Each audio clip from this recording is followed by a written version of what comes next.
लूटते तुम हो, हमारे बौद्ध विहार तोड़ते हो, कहते हो मुस्लिमों ने तोड़े हैं। हमारे बौद्ध विहार तोड़ के मंदिर बनाते हो, कहते हो मुस्लिमों ने तोड़े हैं। हमारे भगवान बुद्ध की तस्वीर तोड़ते हो और उसे कहते हो कि फलाना की तस्वीर है, वो तुमने किया है। भारत के अंदर अगर कोई इतिहास है डरने और डराने का, तो तुम लोगों का इतिहास है, दूसरों का नहीं है। हमारी तो बेटी है, जब से छीनते हुए आ रहे हैं, जब तक इन्होंने माइथोलॉजिकल ग्रंथ लिखे, हमारी बेटियों के ऊपर ये अत्याचार करते आ रहे हैं। हमारी जो माटी की जहां तक बात है, सारे जंगल इन्होंने हमारे छीन लिए, सारी नौकरियां हमारी छीन ली, सारा आरक्षण हमारा छीन लिया। और जहां तक ये बात है कि हमें डर लगना चाहिए, बिल्कुल हम सोते हैं डर के साए में जब आप हाथरस की बेटियों के साथ बलात्कार करते हो। हम सोते हैं डर के साए में जब आप सरेआम हमारे लोगों के साथ दुलीना, झज्जर, मल्याना, मिर्जापुर, गोहाना कांड करते हो। हम डरते हैं कि अगर हम आरक्षण की बात करेंगे तो हमें गोलियों से भून दिया जाएगा। हम डरते हैं कि 2 अप्रैल का अगर आंदोलन होगा तो इनकी बंदूकें हमारे तरफ होंगी। और हमें आज भी ये डर है कि जो हमारी बेटी, रोटी और माटी का जो संबंध है वो खत्म किया आप लोगों ने किया, हम लोगों ने नहीं किया। दूसरी बात, किसने किया? जो मनुवादी व्यवस्था के लोग हैं, जो मनुवाद को सुप्रीम मानते हैं, जो आदमी को आदमी नहीं मानते और ब्राह्मण, क्षत्रिय, वैश्य, शूद्र मानते हैं, और जो आज भी पब्लिकली ये बोल देते हैं बहन कुमारी मायावती के लिए कि ये तो उस जाति से संबंध रखती है, उन लोगों ने किया।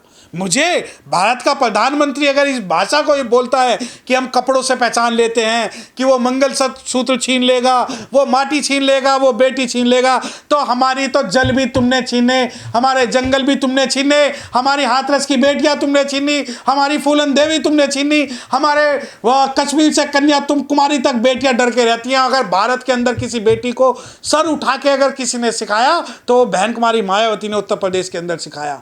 बाबा साहब डॉक्टर भीमराव अम्बेडकर साहब ने पूना पैक्ट, वो हिंदू कोड बिल पर जो भारत की महिलाओं के लिए इस्तीफा दिया, आपको जो है 70 साल लग गए बाबा साहब डॉक्टर भीमराव अम्बेडकर साहब को पहचानने में। और जहां तक की बात है कि वो हमें डरना चाहिए, आई मौज फकीर की दिया झोपड़ा फूक, हमारे पास तो कुछ नहीं है।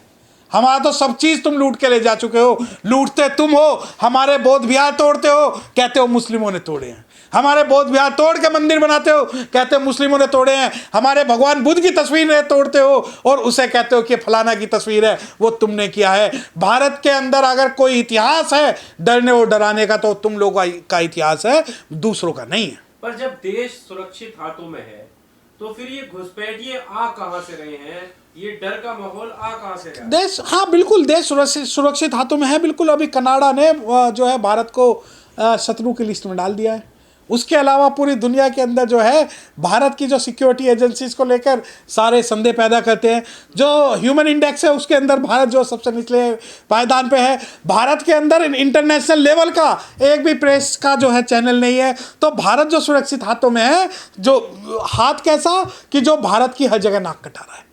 भारत के अंदर आपको मैं बता दूं कि चुनाव के बाद से इतनी बुरी स्थिति भारत के अंदर हो चुकी है कि कई देशों के जो संबंध है वो हमारे साथ खराब हो चुके हैं। और रही बात सुरक्षित हाथों में, आपका कहना है सुरक्षित हाथों में, हमने तो देखा है अपनी आंखों से हाथरस, हमने देखा है अपनी आंखों से मिर्जापुर, हमने अभी भी देखा है कि जब सुप्रीम कोर्ट का डिसीजन आया, तो ये जो बेवजह की बातें हैं कि सुरक्षित हाथों में, ऐसा कुछ। पर घुसपैठियों को लेकर जो आजकल ये सवाल उठ रहे हैं, क्या बाकी है आपको घुसपैठ? देखिए, अगर मैं एक बात खुल के कहता हूं कि मैं घुसपैठ के समर्थन में बिल्कुल नहीं हूं, और कोई भी अगर घुसपैठिया हो तो उस घुसपैठिए को कानून और संविधान के हिसाब से हमें डील करना चाहिए। परंतु सवाल तो ये भी है कि पुलवामा अटैक किसने करवाया।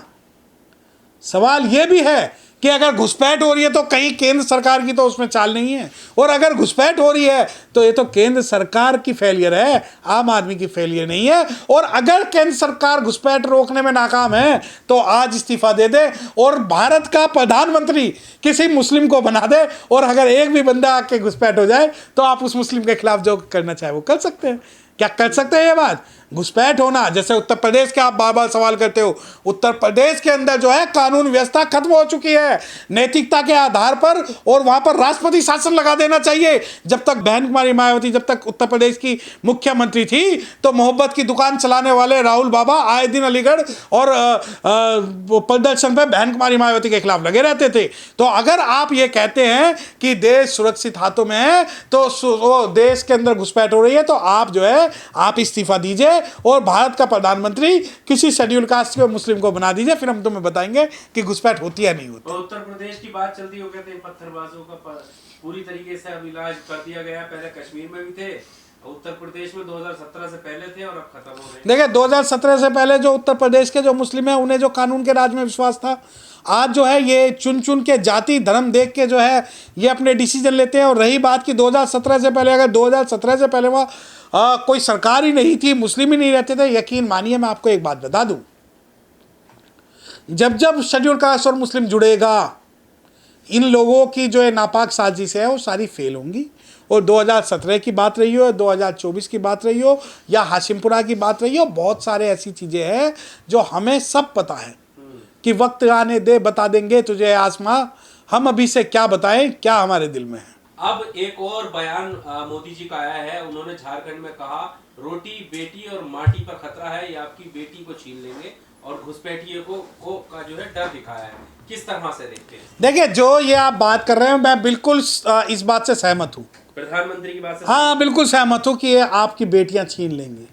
छीनते हैं बेटियां, हाथरस में इन्होंने छीनी है, खेललांजी में इन्होंने छीनी है, हमारी फूलन देवी इन्होंने छीनी है, उसके अलावा न जाने कितनी जो शेड्यूल कास्ट की महिलाएं हैं इन लोगों ने छीनी है। अब आ जाओ कि मुस्लिमों ने छीनी है गैर मुस्लिमों ने छीनी है। घुसपैठिए की बात कर नहीं, घुसपैठिया कौन? जो यूरेशिया से आया है वो घुसपैठिया की बात कर रहे हो, या जिन्होंने भारत के मूल निवासियों का जल जंगल जमीन खा गए उनकी बात कर रहे हो, या जिन्होंने जो हमारे हक और हुकूक खा गए, जो हमारे जल जंगल जमीन पर को खा गए, जो हमारा आरक्षण खा गए, जो हमारी नौकरियां खा गए, जो हमारा पूना पैक्ट खा गए, उनकी बात कर रहे हो या किन घुसपैठिया की बात कर रहे हो? घुसपैठिया वो कि जिन्हें आप दिखाना चाहते हो कि ये जो मुस्लिम समाज है ये घुसपैठिया है, या वो घुसपैठिया जिसे कि आप ये फ्रेम करना चाहते हो कि हम लोग जो है सिर्फ और सिर्फ मुस्लिमों को घुसपैठिए की नजर से देखें और किसी की नजर से ना देखें। तो आपको डर नहीं लगता कि जब वो माटी छीनने की बात हो रही है, बेटी छीनने की बात हो रही है, डर नहीं लगता? देखिए हमारी तो माटी और बेटी पहले से इन्होंने छीन ली। पढ़ना हुआ,